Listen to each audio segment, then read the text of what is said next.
Alright guys, so today I'll be reviewing a R35.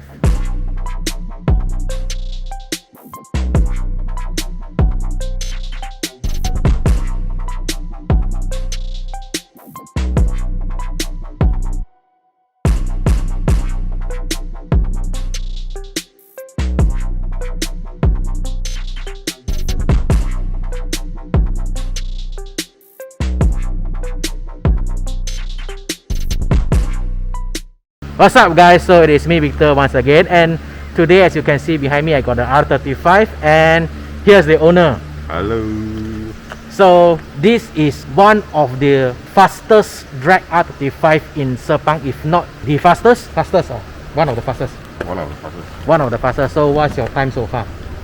I brake on 300 meters, then I pass through the line is like 9.5.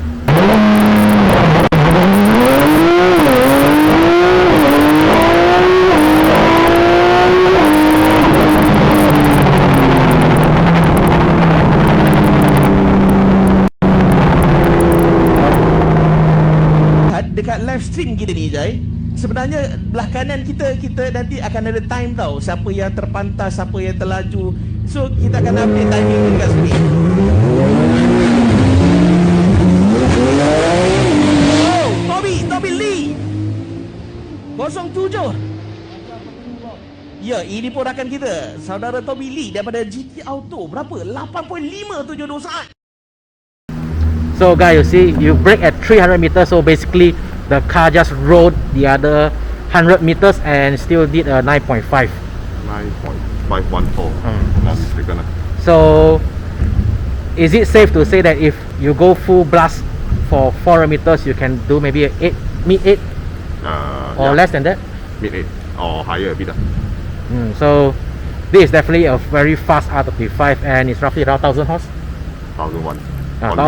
On wheel is 1001 horsepower on wheel. So this is like the most expensive and most high horsepower car I've ever reviewed before. So let's take a look at the engine bay and see what has been done. Alright guys, so this is the engine bay. As far as I can see, the only thing I can tell you is there's a lot of carbon parts on it, as I have no idea what has been done, as because I don't own an R35 nor am I expert anyway. So owner, explain what has been done. 4.1 liters. So 4.1. Yep. So it's no longer a 3.8. No longer 3.8. So Okay. the alpha intakes, this is 12 injectors one. Okay. Then the turbo, I cannot tell you the size, but it's definitely bigger lah. So cooling kits, everything. I think so. Drag people and their secrets, but I get it because the owner actually competes with this car, so it basically you don't tell your rivals all the information. Yeah, so I get it if it's want to be secretive, but that is the point, because it's a competitive sport. Yep. Right. So okay, so we know that it's no longer a 3.8, and definitely a lot of aftermarket stuff that has been done that is better not to review. Yeah, if you know, you know. If you don't know, then you don't know. It's simple as that. Okay, so now let's have a look at the interior. I believe the owner can tell you more about the interior. Definitely tell you more. So let's have a look at the interior. Alright, so interior wise, definitely a full roll cage has been installed, as safety is definitely a must if you want to compete in any sort of motorsport. And well, or Alcantara wrap. And what else has been done? It's actually a 08 GTR, which is a very old version, but I converted it to 2020. So it's a Nismo interior. And yeah, all the safety has been done. The harness I didn't install yet because I was driving on the road. It's not really good to sit with the harness. So a Motec dash over there, if you can see. Oh yeah, one thing I forgot to mention, the Motec dash. Oh nice. How cool is that? So the dash design is actually done by myself. Okay. So the other thing I think is about the same with the others GTR lah. Then this one is for what? Launch control and stuff? This one is a multi controller. Oh, multi controller. Which is the total response, the total map, and the traction control. So this is race car stuff. Okay guys, one more thing I would like to mention is this Aero Motion GT wing. This is one of my favorite GT wings out there because as you can see, there's actually two sections to it. So what it does is there's actually a motor inside the boot that controls the angle of attack of the wing. So depending on how you turn your car and stuff, the wing will actually changes its angle of attack. Can you see?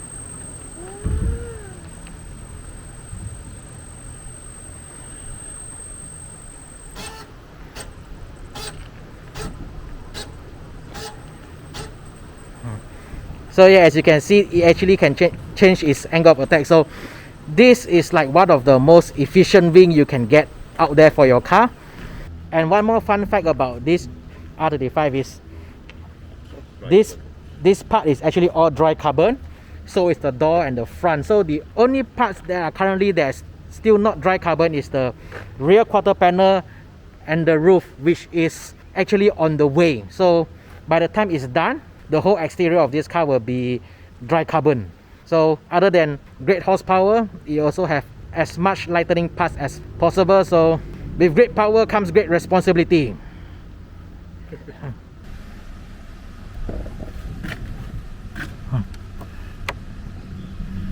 Wow, nice. This is the drag one. Oh, so okay, so this is a drag. This is TBMS. Okay. How cool is this meter? So how much does it cost to have a setup like this? Full logging and everything is like 40 to 50,000. So it costs so it costs like 40 plus to 50,000 to have a cool setup like this. So basically it's like buying a Myvi. In fact, it's actually more expensive than buying a brand new Myvi. So coolness also comes with a price, okay? Alright guys, so this is like the most scariest car I've ever driven. So I'm gonna take it really slow, despite it has a massive horsepower.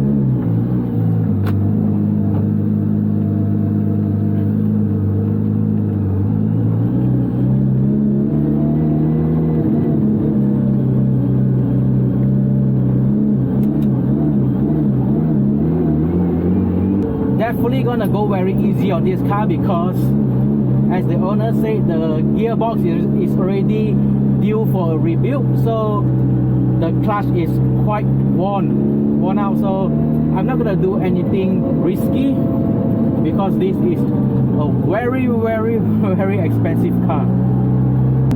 Alright guys, moment of truth.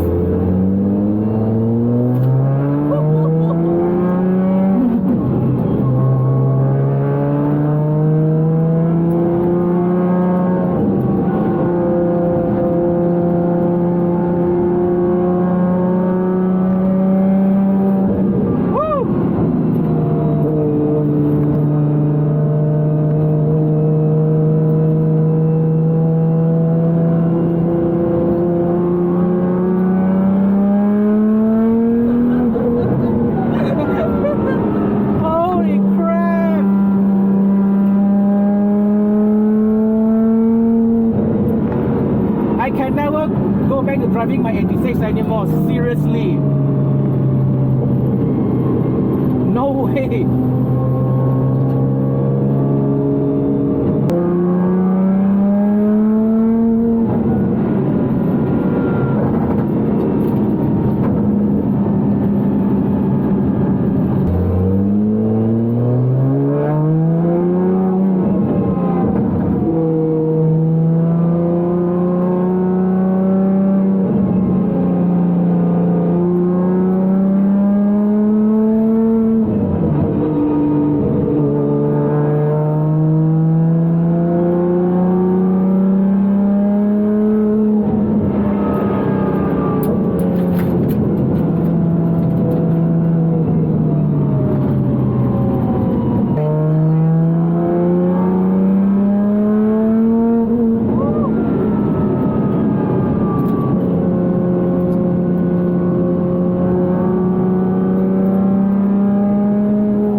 at the brakes on this car. Woo!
Okay, it's time to take the car back before I get too excited and get out of hand.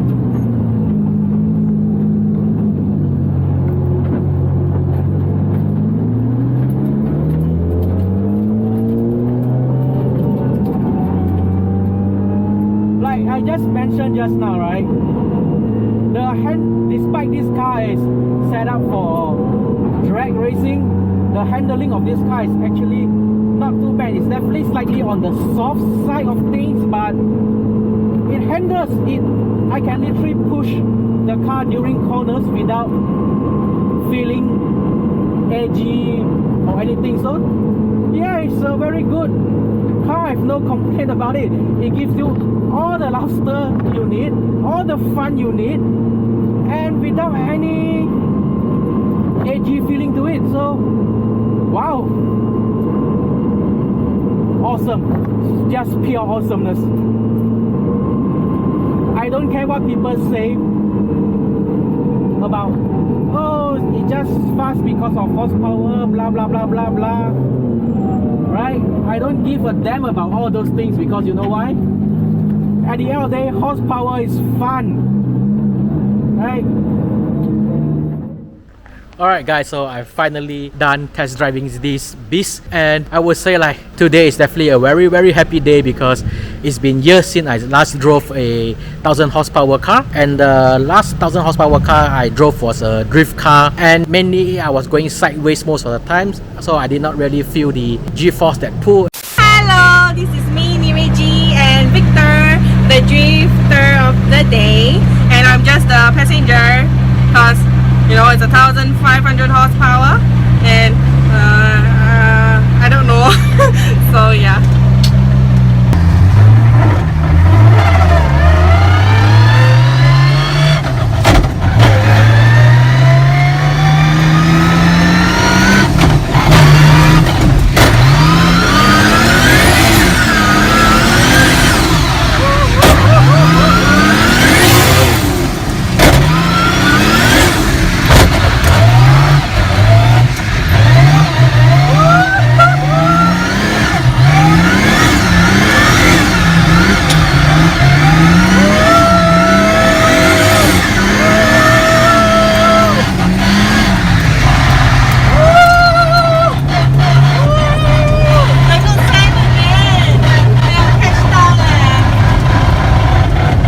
And today with this car, I definitely felt that G-force and that pull a lot, and it was a really good refresh for me, because it just makes me so much happier, so much relaxed after that. So thank you to the owner for trusting me to drive his beast, which is already definitely spent a lot of money on it. Interesting fact about this car, the gas mileage or the petrol mileage for this car is roughly around 60 to 70 cents per km, and that is if you drive below 4000 rpm.